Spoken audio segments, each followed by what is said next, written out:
Sittin, et notamment à Cannes, après la bar mitzvah ou la bat mitzvah, les jeunes ont besoin de se retrouver entre eux, d'avoir une véritable vie communautaire. Les Sittins sont très importants pour moi, c'est un mouvement extraordinaire et j'aurais bien aimé avoir un mouvement comme ça quand moi j'étais jeune. Il y a un Shabbat plein, où on part au ski, mais il y a toujours d'abord une volonté de fédérer, de rassembler tous nos jeunes qui fassent des choses ensemble et toujours dans la bienveillance et dans la sainteté.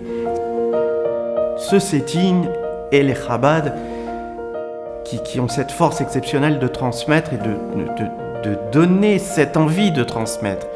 Je dirais un mélange de Torah, mitzvot, dans un monde libéral. Ce qui paraît souvent incompatible, et à mon sens dont seuls les Chabad ont le secret. La jeunesse, en gros, c'est l'avenir de Cannes, l'avenir du monde. Et donc c'est important qu'il y ait un maître Chabad aussi qui s'occupe de ces jeunes-là.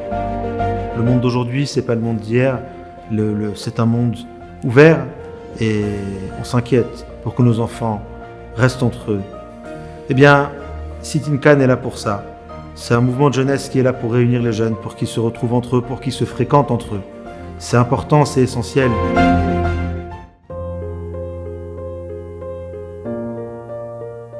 C'est un endroit, pas que où on s'amuse, mais aussi où on se fait aider. Par exemple, cet été, je sais que j'étais pas du tout bien et qu'il y a Mouchka et Lévik qui m'ont proposé leur aide. Et c'était vraiment une période où j'étais pas du tout bien. Et grâce à eux, ça allait mieux. Et ils m'ont beaucoup aidée et ça m'a permis d'avancer. Et maintenant, je suis beaucoup mieux. Mais le fait que vous, Lévik, avec Mouchka, on a eu un vrai soutien, nous, parents. Et franchement, pour le dire clairement, c'est vous qui nous avez aidés essentiellement, quoi. Vous l'avez accompagné dans la difficulté et au-delà, quoi. Et je le dis vraiment ouvertement et franchement, c'est ce qui nous a sauvés. Et aujourd'hui, on a récupéré la Chirelle qu'on avait, épanouie, elle est contente sur toutes les activités, elle s'est investie. Au Hachem, aujourd'hui, elle a retrouvé confiance en elle et elle est heureuse, contente.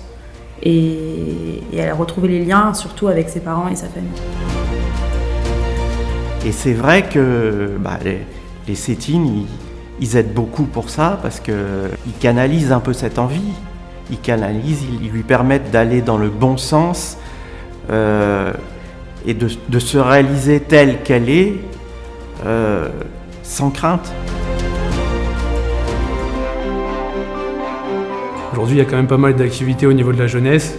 Et aujourd'hui, voilà, tous les mardis, on se retrouve autour d'un cours avec Rav Lévik. On étudie à chaque fois un sujet différent. On passe un moment tous ensemble. On étudie, on passe aussi un moment entre nous. Et voilà, ça c'est quelque chose qu'on fait depuis plusieurs années maintenant, toutes les semaines.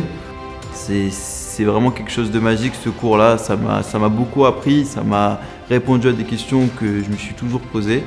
Et c'est vraiment, chaque mardi soir, c'est vraiment un moment inoubliable pour moi.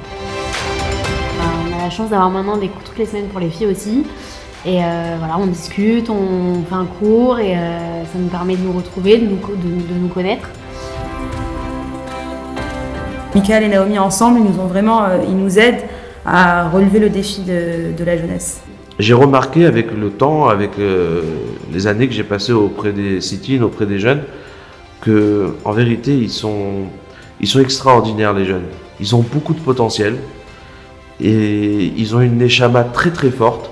Sittin comme du mouvement Chabad, c'est que on n'est pas jugé.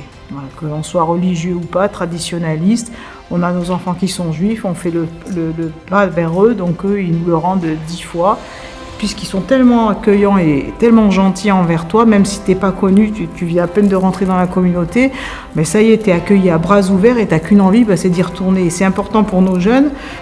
Il y a quelque chose qui pour moi ressort de Sittin et de Chabad, c'est de vivre à tout prix en tant que juif et quel qu'en soit le prix. Et je trouve que les Sittin sont vraiment le visage de cette phrase, qu'on n'a pas le droit d'oublier qu'on est juif. Qu'on fasse Shabbat, qu'on ne le fasse pas, mais on ne peut pas oublier qu'on est juif. Donc, si vous le voulez bien, avec le sit-in, évitons les mariages mixtes, mais favorisons les mariages entre Ashkénazes et Séfarades.